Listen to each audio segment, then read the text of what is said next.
Okay, today we are going to talk about the 13 colonies in the British Empire. So we're beginning period two.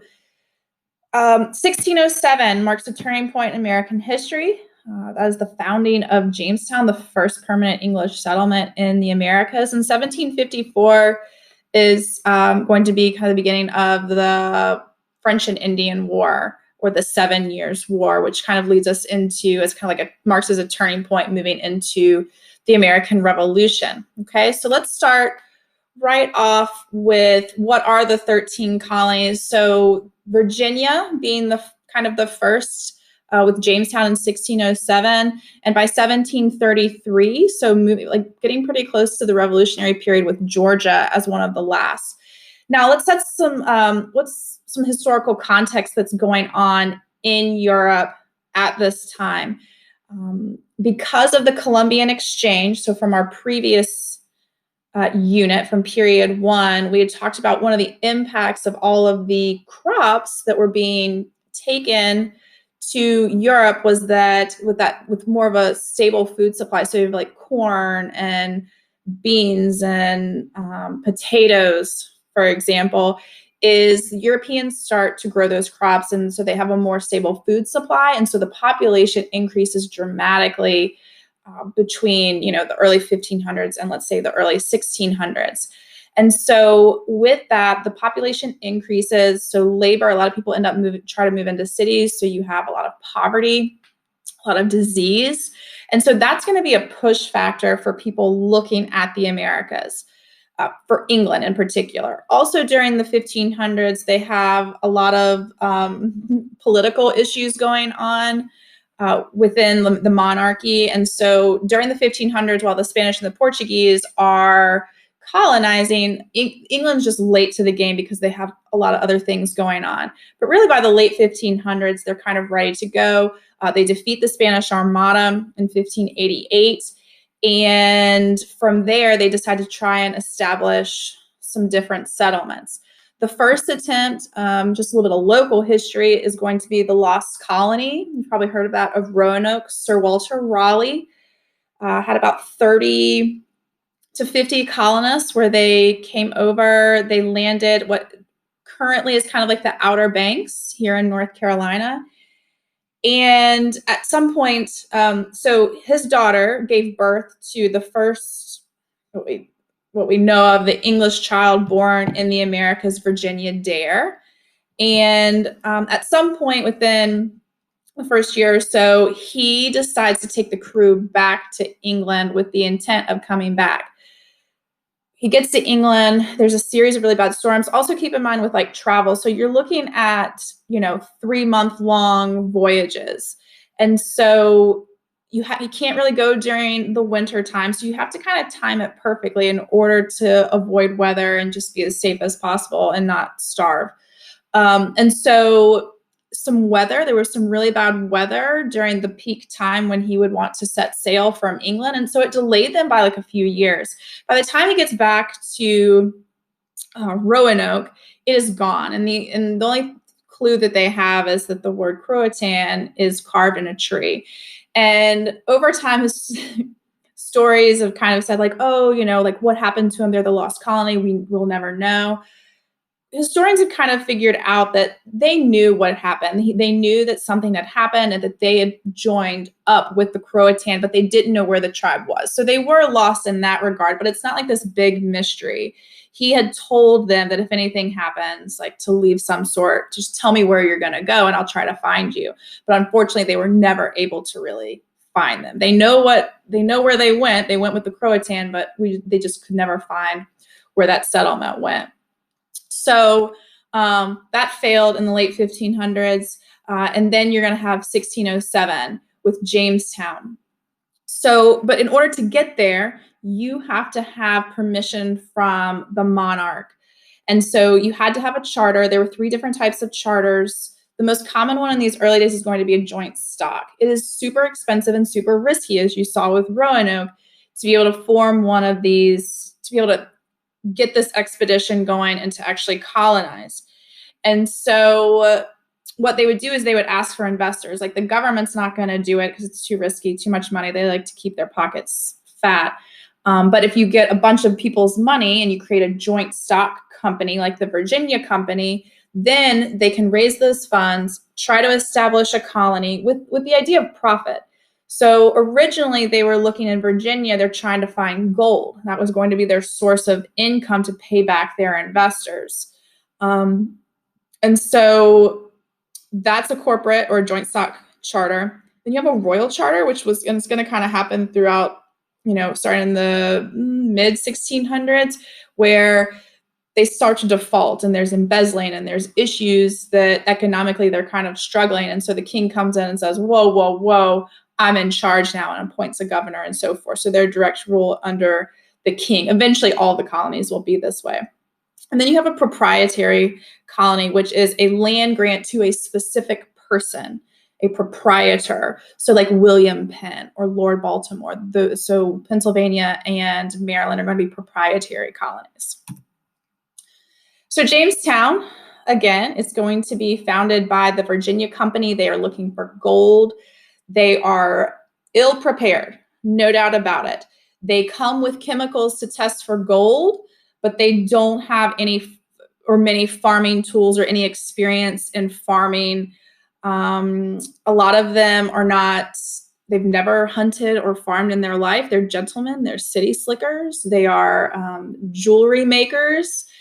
And they pick a really horrible spot on the James River in a really swampy area with poor water quality and a lot of mosquitoes. And so there were a lot of deaths as a result of malaria and dysentery. So dysentery is basically bacteria like in the water, and it basically dehydrates you. So you get very, very sick to the point where you get so dehydrated that you die. It's completely it can be avoidable if you know what you're doing, but a latrine would be too close to your water source. So people are going to the bathroom where they're getting the water, and that's just not good. It's going to make you very, very sick. Early on, they do trade with the Powhatan Nation, and there were when trade was good and it was both parties were respectful of one another, it was fine. But what happened is, and this is one of those cultural divisions between Native Americans and the English, is the English come in and they build fences and they start hunting their game and things like that. And they're killing for sport or whatever it might be. And the Powhatan have an issue with that. Or they would go on the Powhatan land and take corn. And so it would create conflict and then fighting. And when that trade cut off with the Powhatan, the settlers of Jamestown struggled tremendously. So one of the people that took leadership very early on is going to be Captain John Smith, and you guys might remember him from the Pocahontas movies. And he required kind of this military order. He required men to grow crops, and he basically said, if you don't grow crops, if you don't pull your weight, I'll kill you myself. Very straightforward. Even with that leadership, that helped a little bit, but with that lack of trade and the lack of, agriculture, they struggled through that first winter or that second winter between 1609 and 1610. So about 400 to 500 colonists died. They call it the starving time. It was really bad. People were resorting to eating leather. They ate the dogs, the pack animals, the horses and donkeys and things like that. There was some evidence of cannibalism. One man was burned at the stake because he was caught he killed his pregnant wife and was trying to eat her, because that's how desperate people were. And a little bit of saving grace with Captain John Rolfe. When he showed up, he brought with him a stolen tobacco seeds. They're Brazilian tobacco seeds. And so and by the way, they never found gold in Jamestown, right? So they're looking for gold. They're economically motivated, but they found none of it. And that's why they struggled so much until John Rolfe brought brown gold, tobacco. Very fertile land right there in the rivers, kind of that coastal area of Virginia. They yielded really high prices. People were kind of addicted to tobacco at this point in time, but the Portuguese and the Spaniards had kind of a monopoly on these different strands. Well, now with John Rolfe, all of that free market, it's kind of, now they're able to make money, and it actually saves Jamestown. So when you think of what saved Jamestown, you need to know that it's tobacco prices by 1619. However, there are still some issues facing Jamestown by 1622. The company itself is in debt. There's a lot of fraud, embezzling of funds, not to mention the high death rate that's going on. Like, it's really hard to recruit people to come over to Jamestown when they know that people are dying. So by 1624, only 2,000 were still alive of the over 6,000 that had gone over.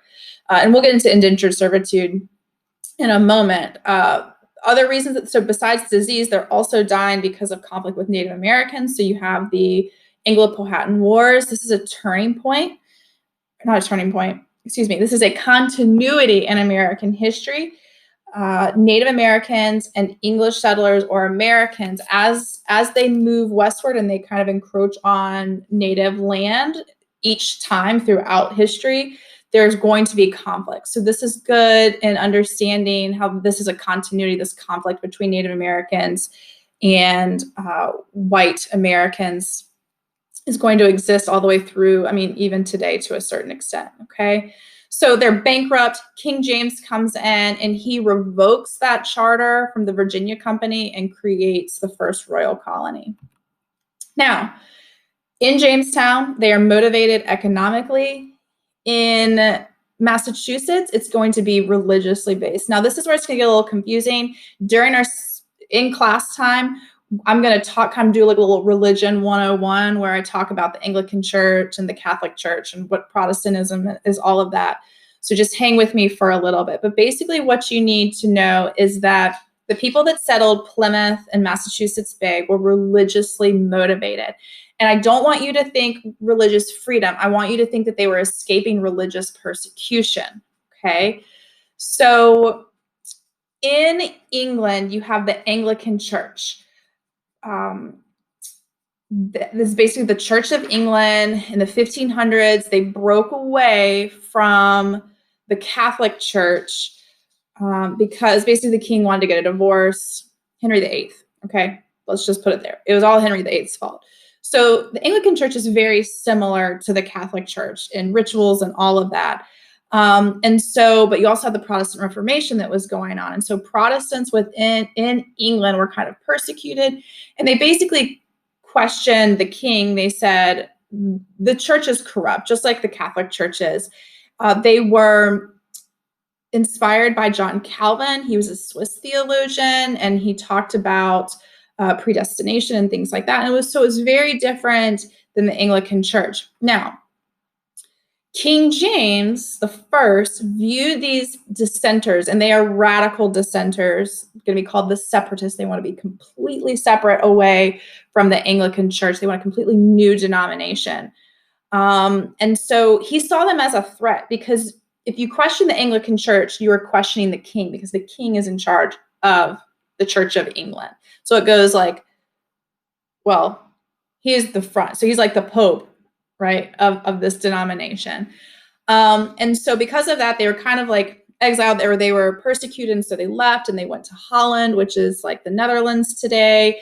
And culturally and economically, it just didn't really match up. And so they're now looking to move to the American colonies to escape this religious persecution. But remember, they are separatists, they are radical, they want to completely break apart from the Anglican Church.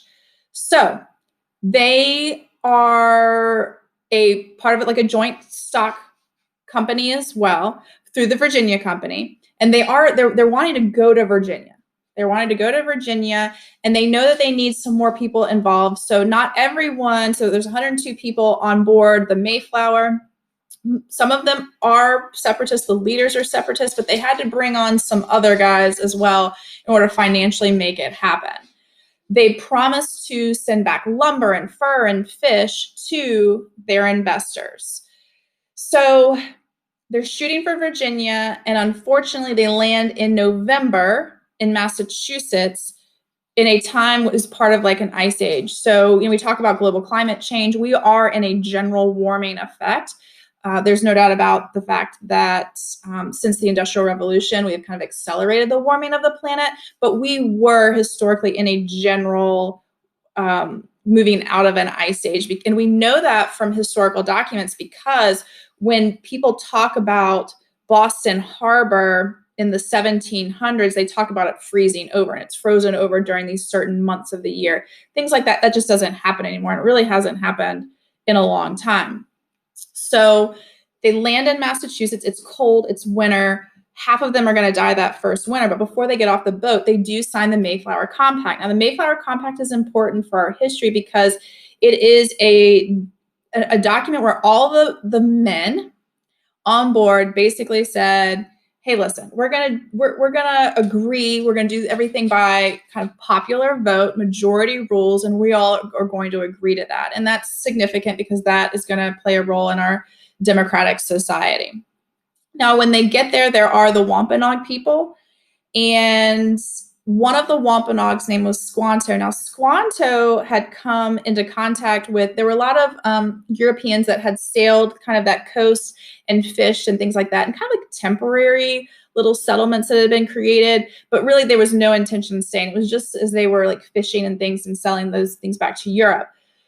But what they did bring with them was disease, and it basically wiped out the majority of the Wampanoag people, in particular Squanto's family. Squanto knew English. He was actually enslaved at one point, was in Europe, and somehow made his way back to Massachusetts by about 1616, where he had realized that because of disease, it had wiped out most of his people. But he was willing to work with the Pilgrims. They would rather them not steal their corn, so they taught them how to grow corn. And so this is kind of the story of how we got to the first Thanksgiving. So they really struggled that first winter. Half of them died. In the spring and summer, Squanto helps them, and they have a successful harvest in the fall, and they celebrated it together with the Wampanoag people, and that's what we call first Thanksgiving. Eventually, Plymouth, Massachusetts, they will become pretty successful farmers in that region. They will send back the lumber, they will send back the fish, and they buy out their investors, so they are on their own at that point. Within 10 years, though, you have another group of religious dissenters that are trying to break away from the Anglican Church. They are more moderate. They are called the Puritans, which means they just wanted to purify. They had, instead of being radical and wanting to be completely separate, they wanted to just fix a few things. They were also, though, persecuted. Charles I is king at this point. He does not like that they are questioning him and his authority. So they see the success that's going on in the Americas, and they too decide to leave. So John Winthrop led 1,000 Puritans across the Atlantic in 1630. They establish in Boston, and they populate other different small towns. And he writes an essay called A Model of Christian Charity, where he talks about how this community that they're going to create shall be a city upon a hill, and the eyes of the people are on us, that people are looking to them to see if they could kind of create this idyllic, almost utopian-like society. After the English Civil War, so the English Civil War is going on in the 1630s, another 15,000 English colonists are going to move into Massachusetts. And that is called the Great Migration. Now, the thing about Massachusetts is, yes, they're going there to escape religious persecution, but that does not mean that they believed in freedom of religion. So when we think about our First Amendment rights, it was not started in Massachusetts. It's going to start because of Massachusetts. In order to vote, you had to be a member of the church, and you could not question the church. And so because of that, that is going to create other colonies that are based on freedom of religion. So other early political institutions, Jamestown, as early as 1619, formed the House of Burgesses. That is your first representative assembly. What's a representative assembly, Ms. Cruz? Well, the House of Representatives, right? You elect people to represent you in Congress at a federal level, or the General Assembly, which is our state legislature, where you have the House and the Senate. That is what a representative assembly is. It is the most important. That is our legislative branch. It is the most important thing about our government today. Is those are the people that represent you as like a district or from a state. I've already talked about the Mayflower Compact, rudimentary written constitution. It talks about self-government, majority rules. It's strictly democratic. It's important that, yes, we have these early glimpses of democracy. However, a lot of colonists are excluded from the process. So if you're a male and you're white and you own land, and then sometimes in Massachusetts' case, you have to be a member of the church, those are the only people that can vote and participate. Women, landless people, they have very few rights. Obviously, indentured servants, which I'm going to get to them in a second, and slaves or enslaved people, they do not have any rights, and they won't have rights for generations and generations. Typically, at this point in time, the governors of the different colonies have unlimited powers because they're appointed by the king. That's going to change because people didn't like the way that they were treated, and so they changed those things. So it's important to understand that democratic ideas do coexist with these anti-democratic practices at the same time. Okay, really quickly, moving through the different types of colonies. So you're going to have the Chesapeake region. The Chesapeake region is going to be Maryland and Virginia. They're mostly tobacco farmers. Really quickly, that Maryland was a proprietary colony given to Lord Baltimore. He was Catholic, but he was rewarded for his loyalty to the king. Catholics were persecuted in England, and so he tried to create kind of a safe haven. The Toleration Act is very important understanding religious freedom. Even though it was established by a Catholic proprietor, Protestant farmers moved into Maryland from Virginia and other places pretty quickly, and they started to kind of overtake the Catholic plantations of the time period. So eventually what happens is then in their legislature, more Protestants live there or are represented than Catholics, and they end up taking away their power. And so that's important in kind of understanding that there was an attempt at it, but Catholics do lose the right to vote. The biggest thing is, like, as long as you're a Christian, you're okay. But like if you denied Jesus as Christ, then you would you're executed. So, but it was a start. It was a start, guys. Labor shortages. So this is very important in understanding the beginning of the institution of slavery as we think of it in America. So in our last unit, we talked a little bit about how slavery were brought by the Portuguese and the Spanish. The role of the English are going to have, it's going to kind of change over time. This is actually one of the topics of the DBQ for the 2020 year. Was how did slavery change over time between like the early 1600s and the mid 1700s, or like I want to say 1800. So populations grow very slowly at first. There's not a lot of women. Obviously the death and disease and war is going to play a role. So they know they need labor. So tobacco is working, but they need a labor source. The indigenous population is not working. So they took kind of that model of what was going on in South America, and they tried to use it. But at first they want to do the headright system. So the headright system was formed in 1618, and they said any person, because they wanted to establish kind of a plantation system. So anyone that pays for their own or someone else's, so even if you paid for 10 people's passage over, because poor English peasants could not afford it. The English government also wants the peasants out of England because they're overpopulated. If you pay for their passage over, you will be given 50 acres of land in Virginia for free. And so, again, if you pay for 10 people, you not only have the labor to work that for about 5 to 7 years as an indentured servant, but you also you establish yourself a plantation, which basically land equals power and money. Back in Europe, it's very difficult. Most of the land already belongs to the lords and all of that for hundreds of years. And so the idea that you can gain land, even if you're well off over back in Europe, it's still the idea of opportunity here and establishing these plantations and establishing wealth. And so you would pay yourself your indentured servants. And what would happen is after about 7 years, depending on the extent of your contract, you would be able to earn your freedom. And then you could go and purchase land, right? You could work, earn money, purchase land, and then you have that opportunity of like upward mobility, something that in England or in Europe you did not have. There was no upward mobility. If you were born a peasant, you die a peasant. And so that's what was so appealing for these people with indentured servitude. Also in 1619, the Dutch brought over the first African indentured servants to Virginia. There was no such thing as bondage for life at this point in time.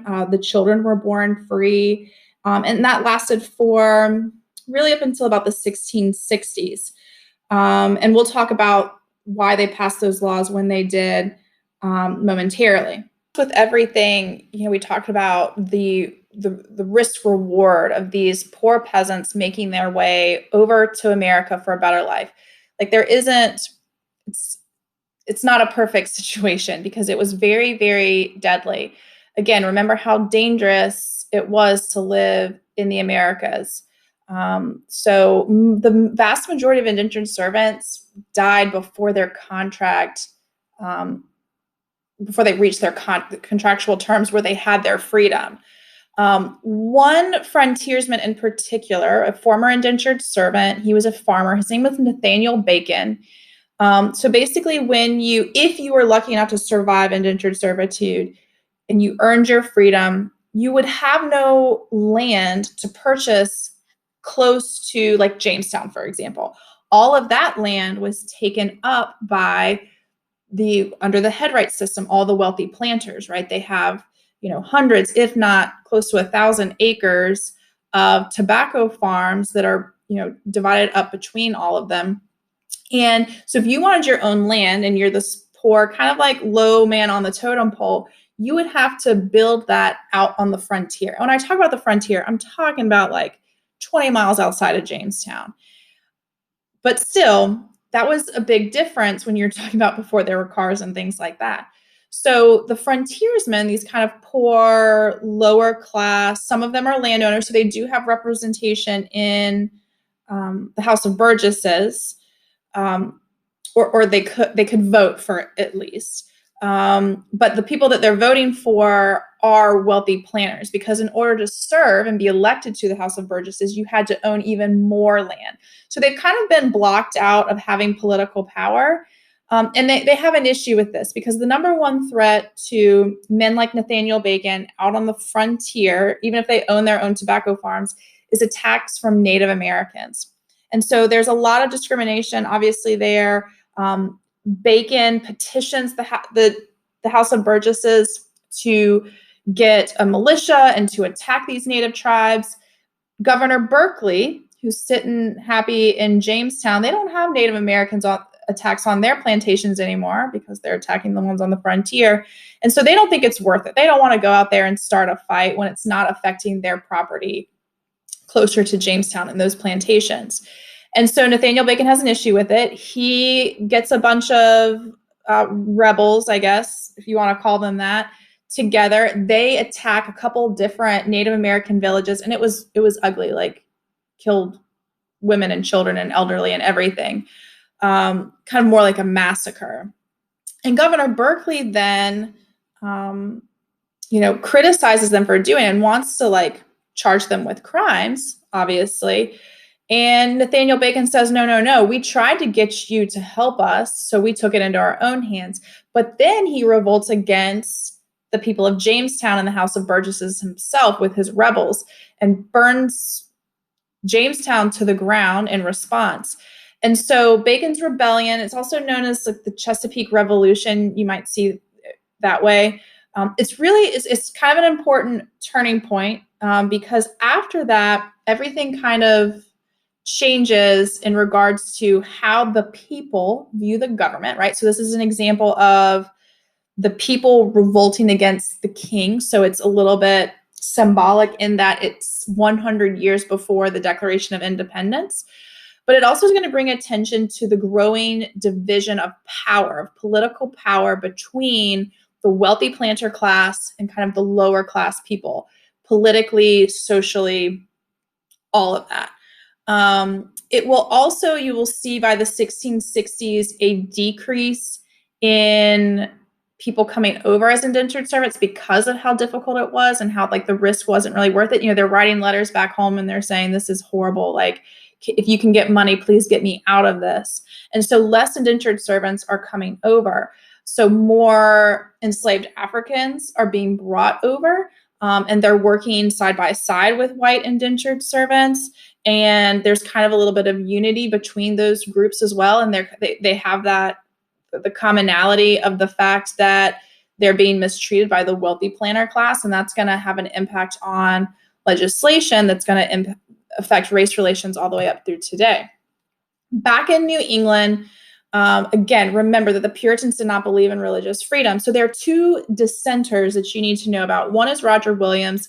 He was a well-known Puritan minister, but he decided to kind of question the church in that he didn't believe that, that in order to go to heaven, you didn't need any outsiders helping you. So you didn't have to really necessarily have your preacher tell you that, oh yeah, you're doing a good job. Like, it's more about the relationship with you and God. The same thing with Anne Hutchinson. She believed that your faith alone would get you to heaven instead of doing good deeds within the community, which was something that the Puritans were pretty adamant about, and like going to church and things like that. She actually held like Sunday school lessons in her house. Two things wrong with that. One, you need a preacher to do something like that with the Puritan church. The biggest thing is that she's a woman, and like, what does she know, right? That was kind of the view on that. Both of them are banished. You cannot question the church. Again, they do not believe in religious freedom. And so they were banished, and they went and founded two different areas. It will become Rhode Island. So you have Providence and Portsmouth. So Anne Hutchinson found Portsmouth. She later dies. They come together as Rhode Island. Rhode Island becomes the colony known for religious toleration. You don't even have to be a Christian to live there. So where Maryland, it was all about being a Christian and a follower of Jesus Christ. In Rhode Island, you could be, a Quaker, you could be a Jew, Catholics. It didn't matter who you were. You didn't even have to follow religion, but you could live in Rhode Island. So that's a really good example of religious freedom in the colonies. Okay, the Fundamental Orders of Connecticut. So Thomas Hooker led a group of more dissenters out of Boston because the Puritans were just so strict. And you're going to see what's going to happen is as immigrants are coming in, they don't want to go to New England because of how strict the Puritans were. So Thomas Hooker took some people to Connecticut. That is where you have the first formal written constitution. It established a representative government, popular vote. So the assembly is by popular vote. The governor is appointed by the legislature, not the king.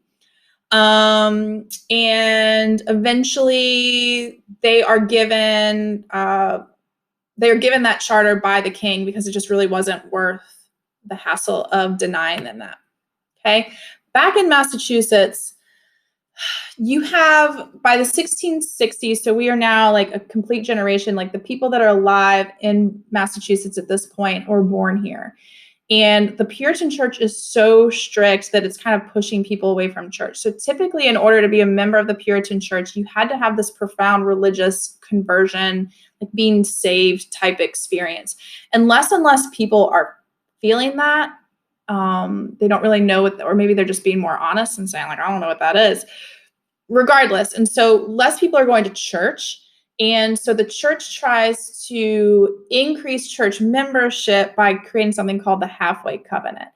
And the reason this is important, and I'm just going to kind of stop right here because it's a little bit confusing, but the reason it's important is it is showing that less people are going, that they needed to have this halfway covenant. And it's showing you that the strict Puritan practices are weakening these New England communities, less immigrants, more focused on the economy versus society itself. And it starts to change. The late 1600s are a very turbulent time for the Puritan church in New England. Another thing that adds to the turbulent times in New England are going to be Native American attacks. So the English Civil War is going on at this time, and so they know that they can't ask the British for help with Native American attacks. And so they create a confederation. A confederation we talked about with the Iroquois. It's really important in understanding that they need this collective security. Remember that we're going to have an Articles of Confederation during the Revolutionary War. The Confederate States of America are coming up eventually. And so you need to understand like what it really is. It's like, no, you each have autonomy. So you have your sovereignty as your colony or your town or your whatever, eventually it'll be states. But for right now, we need some collective security. We need to come together and to try and defeat the Native Americans. So one of the ways that it was successful was during King Philip's War or Metacom's War. I typically like to call it Metacom's War because the colonists called him King Philip, but to his people, he was called Metacom. He's Wampanoag chief. And what he did is he united, because this isn't anything new to the Native American groups, but he had united a lot of tribes to attack New England colonists because they were encroaching on their land. The New England colonies all got together and they were able to defeat Metacom. When he was killed, it pretty much limited any type of resistance toward the New England colonies for decades. Most of the time they were displaced. So a lot of those Native American groups moved further into the interior, further into the frontier, which they will again later be encroached upon by white settlers. So, and what that also does, you guys, is it creates conflict with other tribes. When one tribe moves to a new land and new hunting grounds, I mean, it creates that conflict with the next tribe over. And so that's also important when we look at the impact that Europeans had on Native American groups. The next phase of colonization is what we call the restoration colonies. So you've got, if you try to have a map like visualized in your brain, so up north you have the New England colonies, and then down south you're going to have Virginia and then the Carolinas. So the Carolinas are the first of the restoration colonies. Originally it was just one large tract that was divided up between a different proprietor or a different, I guess, like governors, I guess. And eventually it's joined into one big group. But because their economies start to differ so much, they will change. So by the way, Carolina is kind of the feminine use of the word. So King Charles. Charles in Latin, feminine version is Carolina, in case you were ever wondering. So the Carolinas are named for King Charles. And what he's trying to do is kind of grow more money, right? So you've had this success in Virginia. Now in South Carolina, by 1670, there are very few people. A lot of people come from Barbados to the Charleston area, to the Low Country is what we call it. And they will be growing rice and indigo. It's very important to know that you do not have cotton in the South at this point in time in our history. I mean, there is cotton, but it is not a major cash crop like tobacco, rice. So tobacco in the Chesapeake region and rice and indigo in the Deep South. Now, you have these large rice plantations. They are feeding the slaves that are working on the sugarcane plantations in the Caribbean, for the English colonies in the Caribbean, so Barbados and Bahamas and Jamaica and such, the West Indies. Now, North Carolina is different. It's mostly small farmers that have moved south from Virginia and even parts of New England. They are self-sustaining. They're not large plantations. Some of them do grow tobacco as a cash crop, but the reason that you don't have a lot of plantations, and this is one of the reasons that North Carolina does not have a rich history in using enslaved labor. So the slave population was really low. But when you look at like 1860 and you look at the slave population of Virginia and Alabama and Mississippi and South Carolina, North Carolina and Tennessee as well are going to kind of be a rarity. Now Tennessee will on the western part because of access to the Mississippi River. But during this time, the only way that you could have a plantation is if you could get your crop on a boat to market. And so if you don't have access to waterways, deep rivers, or the coastal area, your crop is worthless because it's all about timing from the time that you harvest it to the time that you can get it on a boat and get it back to Europe. And so because of the Outer Banks, which some of you might have heard of them called the graveyard of the Atlantic, you can't get boats around those islands. And there's no real way. There's a lot of shipwrecks. And so because of that, there was really only, you could do Wilmington. That's why Wilmington was a major port, and kind of the Cape Fear River. And there were some plantations that popped up along there. But other than that, into the interior of North Carolina and up kind of like the northern coast, there really were it was mostly small farmers. And so our geography kind of shaped our society and our economy. So it's mostly poor farmers, kind of small. Even at the time of the Civil War, North Carolina was one of the last states to secede because slavery was not a major component of our economy.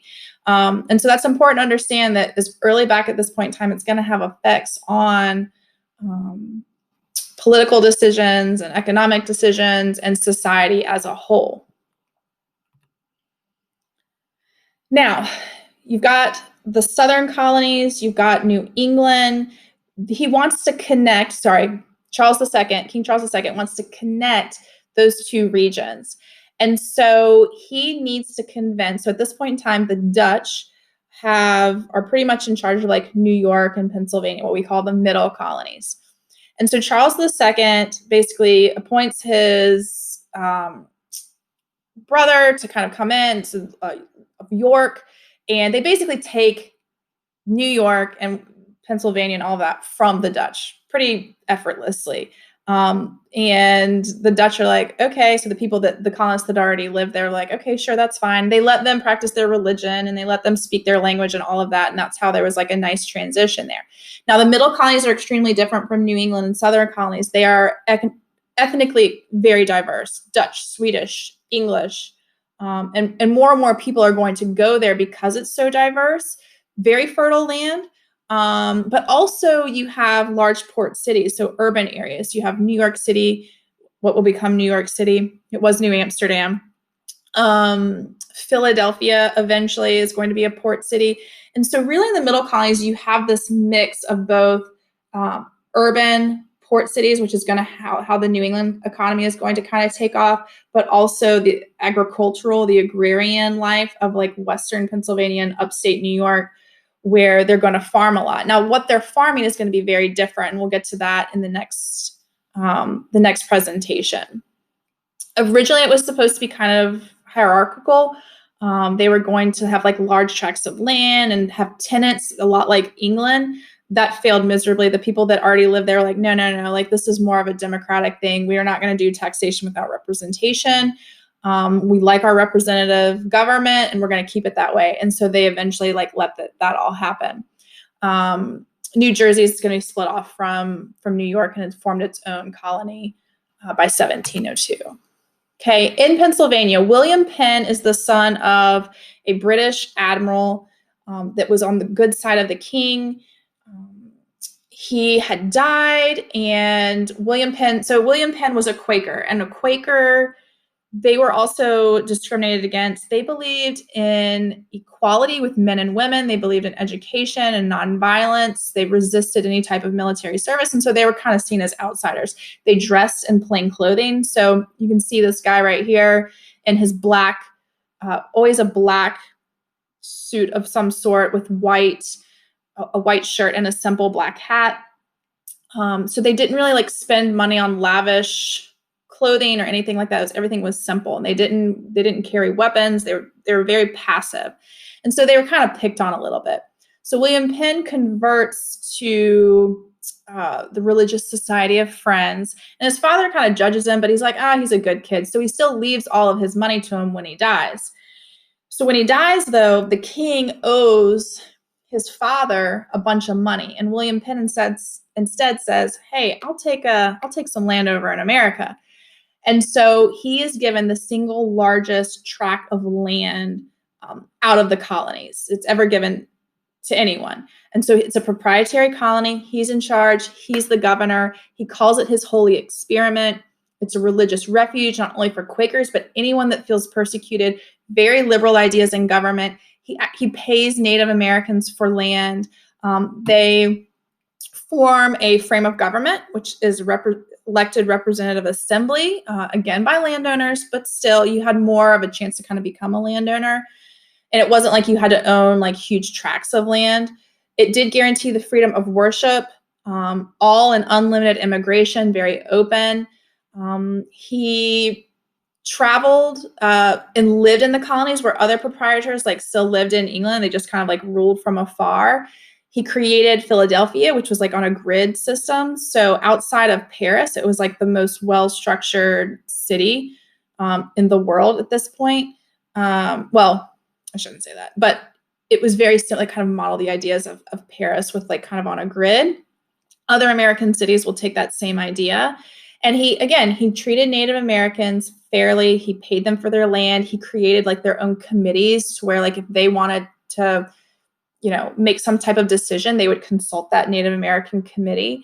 And he eventually gave Delaware. So Delaware was originally a part of Philadelphia. He gave Delaware their own like General Assembly. The governor was the same, but he kind of gave them that autonomy. Now, Georgia is the last. In 1732, at this point, so if you're, again, visualizing that map, they're moving down the coast.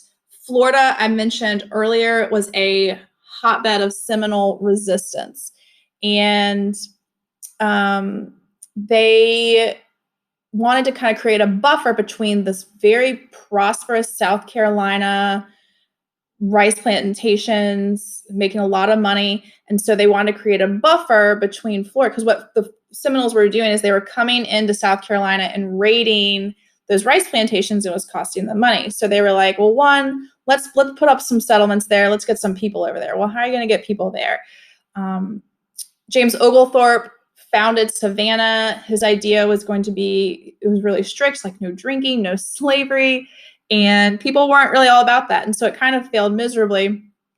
And so it became a royal colony. But one of the other problems that England had this time was a lot of people that were in debt. And when you were in debt, you were in prison. And so the prisons are overpopulated.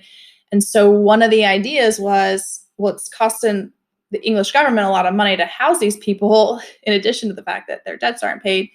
So they basically said, well, why don't we send them somewhere where they can just start over? Like, let's just get rid of them. And Georgia was the place that they decided to send them. From that point on, they did institute slavery, plantation system. They're growing indigo and rice as well. By the time of the Revolution, because again, this is pretty close to the Revolution, it's the smallest, it's the poorest. You'll notice that when we get to the Revolution, like Georgia's not even like kind of really, I mean, they have representatives, but no one really cares what they think. Really important here is understanding the economic system between the colonies now that they're kind of established and the British Empire. Mercantilism is used by the Portuguese and the Spaniards. It is the idea that the purpose of the colonies is to enrich the parent country. So the easiest way to think about it is the parent country is going to extract natural resources from the colony itself. So lumber, tobacco, rice, right? Indigo, fish. They're going to extract those things from the colonies.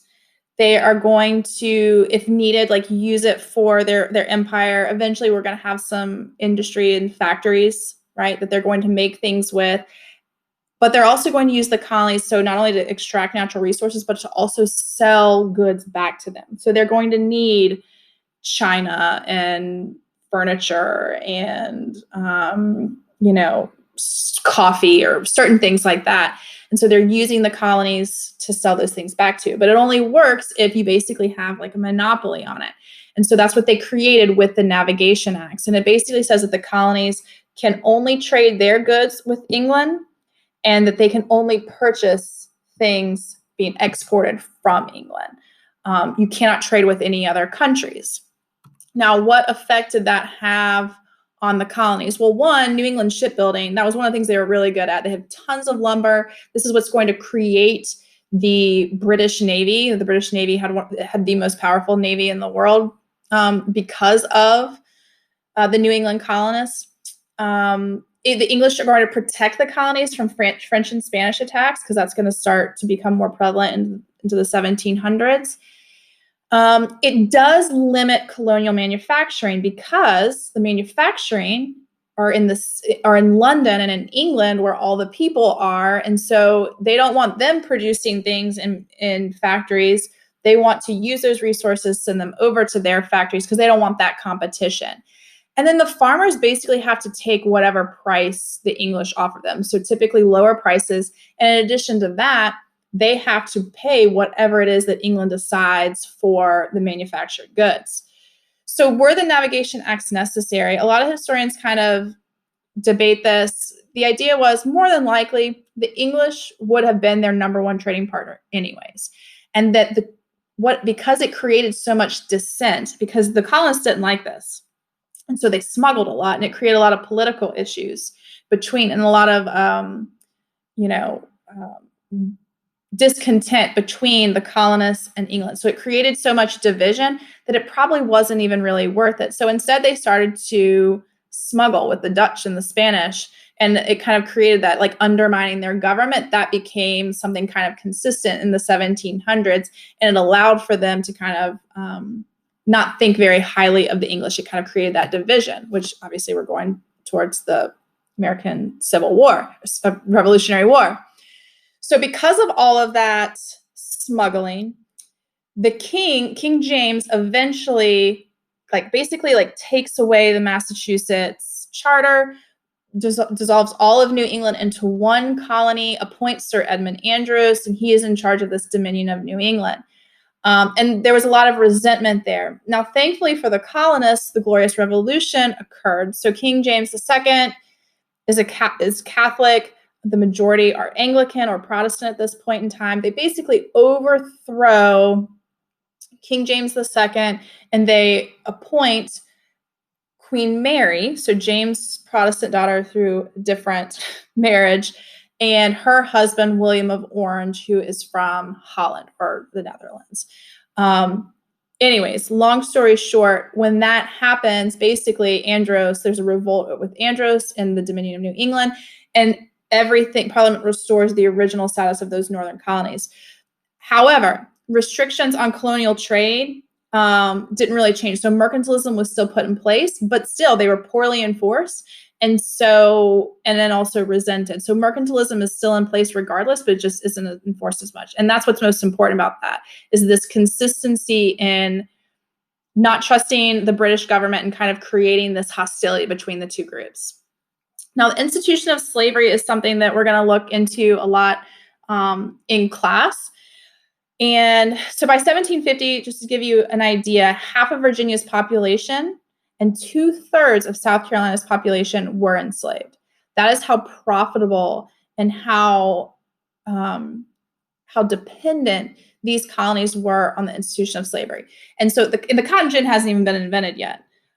This is really with tobacco, rice, and indigo between the Chesapeake and the Deep South. As slave numbers increase, colonists start to try and pass laws that protect their investment. And so in Massachusetts, yes, a New England colony, they talked in 1641, they decide what a lawful captive is and that you can enslave them. Maryland talks about how even if they've been baptized, because they do have that conversion going on, especially once you get to kind of the Great Awakening, where that doesn't mean that you can, because there was a thought that, well, if they were one of God's children, like you can't enslave them. So that was something that had kind of happened before. And that was one of the reasons why a lot of enslaved people did convert to Christianity. In Virginia, though, by 1661, this is probably the most detrimental part, is that if your mother was a slave and you were born to her, then you were a slave. So kind of a hereditary system of slavery. And this was unheard of in other parts of the world at this point in time. And so a lot of it also had to do with the indentured servitude. So obviously racism is going to exist, but they wanted to create division. You're going to learn about that this week. Is they wanted to create division between the white indentured servant and the enslaved Africans, because they were kind of starting to unite a little bit and try to question the wealthy planters. And they didn't want to do that. So the easiest way to do that is to tell the white indentured servant that you are higher than in society than that person of color that's enslaved. So why did slavery become so important in the South? So one is reduced migration. There's an increase in English wages. So as factory jobs start to open up with manufacturing, less people are willing to come over here. They're not really wanting to come over as indentured servants either, because the statistics really aren't good. They were tired of those political demands that I talked about. So when the white Irish indentured servant and the black enslaved man, when they like team up together and they try to like meet, demand things of the planters, they're not having any of that. So they wanted to divide them. And so they kind of did away with those indentured servants and instead like, hey, one-time purchase, let's breed them. That will grow my investment. And it's cheap, right? Tobacco prices fall, rice and indigo became more profitable. It's a very labor-intensive crop. You need as many hands as possible. It'll be kind of similar with cotton. And so they needed a lot of land and a lot of people. And this was the most profitable way to do that. So it becomes a business as well with triangular trade. And so an example of triangular trade is, and the person getting wealthy at every point that the cargo is exchanged is going to be the slave traders. Originally, there was a monopoly on it with the English, with the Royal African Slave Trade Company. Once that's over with, though, basically what would happen is you would take rum that was being manufactured in Boston, one of the few things that was manufactured in the Americas, and you would take that, you would put on a ship, and you would take it to the west coast of Africa, and you would trade that rum for humans, right? Hundreds of human beings that are then taken across the Atlantic on the Middle Passage to the West Indies. And those human beings are then traded for sugarcane. And then that sugarcane is taken north to Massachusetts, where they trade that sugarcane for more rum because they needed the sugarcane to make the rum. And then that is where, and then any type of money that changes hands as well. So that's an example of triangular trade. Okay. And we'll talk more about the impact that the institution of slavery had in class a little bit, and obviously in future units. Okay, so that is a little bit about the establishment of the 13 colonies. In the next lecture, we will talk about colonial society. I hope you learned something today, and I will see you next time. Bye.